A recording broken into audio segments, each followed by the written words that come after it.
However, one thing that we have to keep in mind is that while for us, most people we encounter are either those who believe in one God or no God at all. In the ancient world, this was not the case. Most religions in antiquity were polytheisms. Most of them worshipped multiple gods and goddesses, sometimes in excess of 100 deities. Because of this, from this perspective, the worshipping of multiple gods and goddesses was as normal as anything else about religion. To these people, the notion of Judaism and then later Christianity, who only worshipped a single god, appeared quite strange. Adding to that the fact that they did not practice idolatry. They did not believe that their gods dwelt inside of statues in one place or another. The notion of both the Jewish and the Christian worship center, free of an idol, often invited the accusation that monotheists were not really theists at all, but were atheists. So because of this, monotheism continued to make Christianity viewed as suspect in the Roman world. Adding to this is the issue of the confusion over Christian terminology.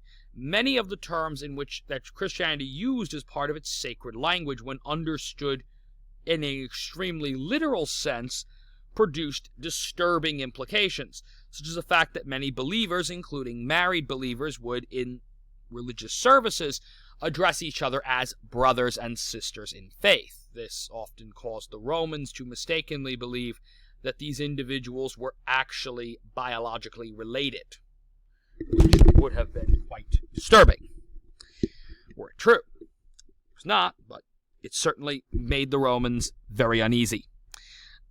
Of equal elements to giving the Romans a sense of unease were the references to the body and blood of Christ, which often gave the Romans the notion that somehow something involved with human cannibalism was involved in these ceremonies. It's not, but of course, the Romans were very confused and terrified by this. And as a result of this, this made it very easy for civic officials to use Christians as a scapegoat. During these years, the Julio-Claudian dynasty was in the midst of a decline. Men like Caligula and later Nero proved to be quite insane. These less than stable emperors often produced crises in the empire.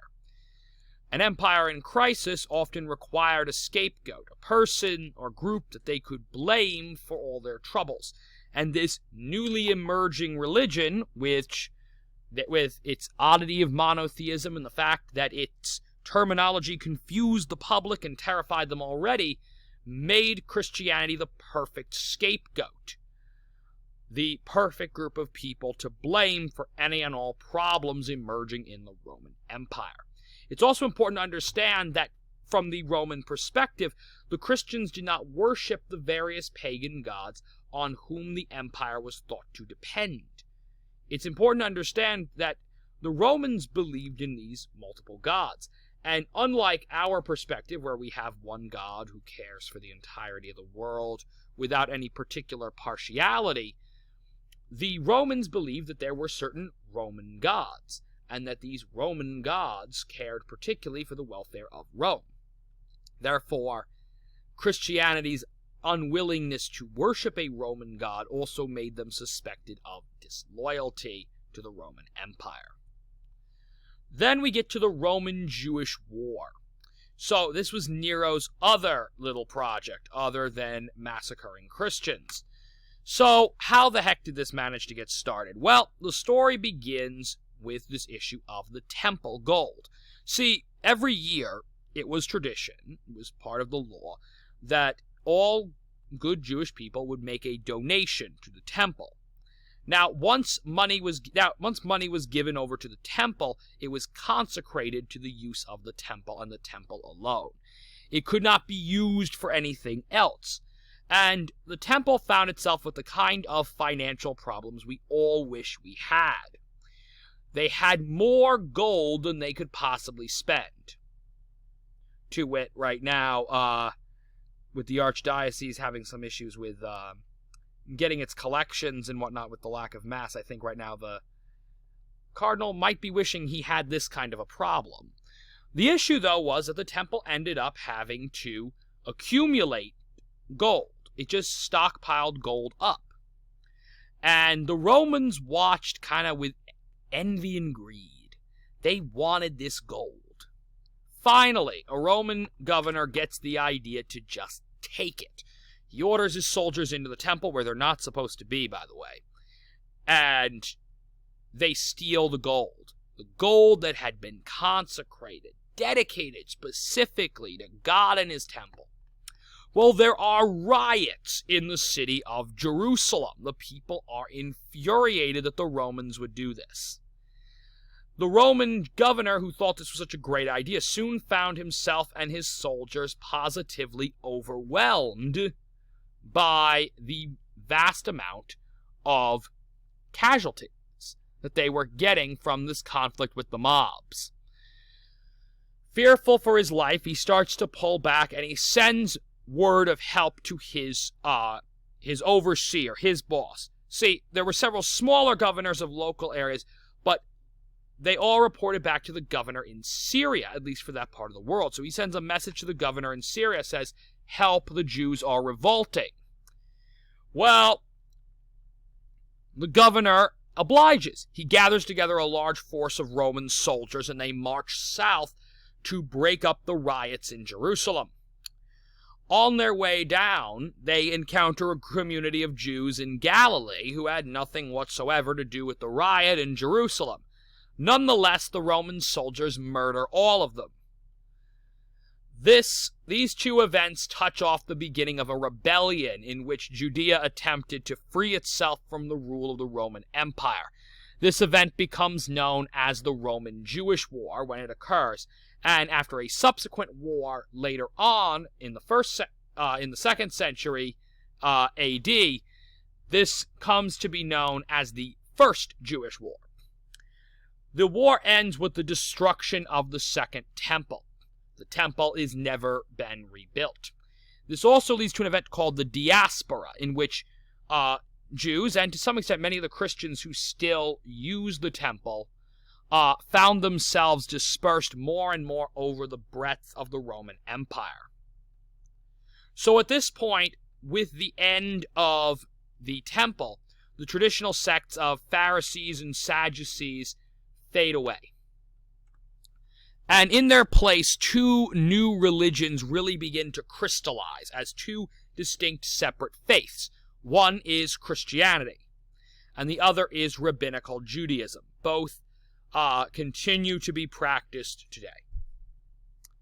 So, Christianity, without any legal protections, finds itself in hiding in its years during the Roman Empire.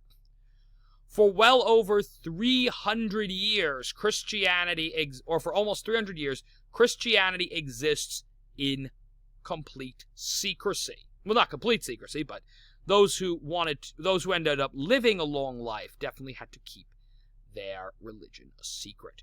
So Christians often went to great lengths to be able to meet and worship while also not getting murdered. And a few different means were used. One is the fact that Christians often would meet in private houses. They did not have centrally recognized temples or other houses of worship. The other means other places by which Christians worshipped included the catacombs. Now, beneath the city of Rome, there's what's called the catacombs. These are places, underground vaults, underground locations where the dead are buried. Basically, as the city grew larger and larger, the original necropolis, the original graveyard outside the city, came to become encompassed by the city walls, and the dead were relegated to positions under the ground. Now, because people tend not to hang out in catacombs, because, let's be honest, most of us don't actively hang out in cemeteries, if you do meet that person, be mildly concerned. But most of us don't go there, right? It's not a fun place to be. So it's one place where if you wanted to meet for a secret religious ceremony, you could be fairly certain that you weren't going to be disturbed by the Roman authorities. That was the good news. The bad news was, well, besides the fact that you have a very unpleasant place to meet, these were in essentially public locations. These were not private tombs, these were public areas. And so when designing your worship space in the catacombs, you had to be very careful with your paintings and symbolism. You couldn't put crosses or anything obvious that would make you realize that, hey, this is where Christians meet. So Christianity became really good at using secret symbols, images and objects with hidden meanings that Christians understood, but that the Romans would not necessarily understand as Christian symbols. One of these symbols was the Good Shepherd. You all came through the Good Shepherd program, and you probably were told when you went through it that it's one of the oldest depictions of Jesus. And that's true.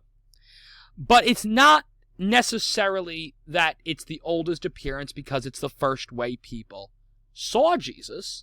It's because it was the way in which Christians could depict Jesus and not get caught.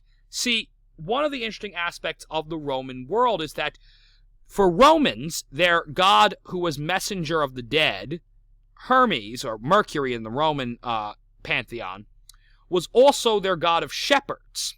So depictions of Mercury, or Hermes in the Greek, would not have been unusual in a catacomb. So depictions of a godly-looking shepherd would not have aroused any suspicion on behalf of the Roman authorities. And so this image of Christ as shepherd became an incredibly common motif in the paintings and frescoes of these early Christian catacombs. Other symbols that came to be associated with Christ were the story of Jonah. Jonah, the prophet, his 3 days in the stomach of a whale, or sea creature, were seen as an analogy to the 3 days Christ spent in the tomb between his crucifixion and resurrection. Another symbol that many Christians like to hide on their sarcophagi, that's plural of sarcophagus, is something called the Endymion pose. The Endymion pose, which I'm going to circle with my cursor right down here, this figure down here with the hand stretched back behind his head, was based on a popular figure in Roman myth and lore, who was seen to be alive but in eternal sleep. This symbol was associated with eternal life and became a common representation in Christian iconography.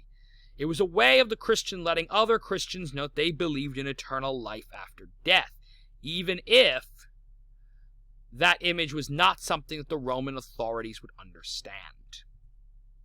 So then we arrive at what's called the 3rd century crisis.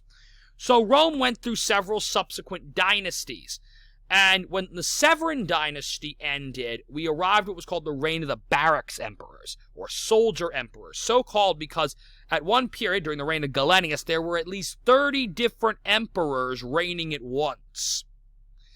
And this became a time of turmoil and political crisis, as these imperial claimants would rise to power with the support of a section of the Roman army, only to be killed and overthrown by rival military commanders with supports of different parts of the Roman army.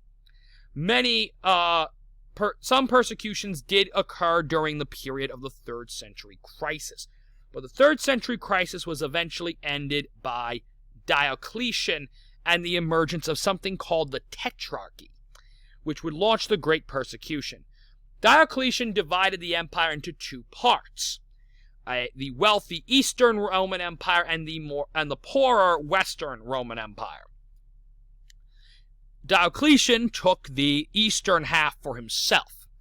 Now, Diocletian would he built a magnificent palace for himself in what is now modern-day Croatia, but that's another story. Anyway, he divided the empire into 2 halves, each with an emperor. These co-emperors were called the Augusti, and each had a pair of successors who they called the Caesars.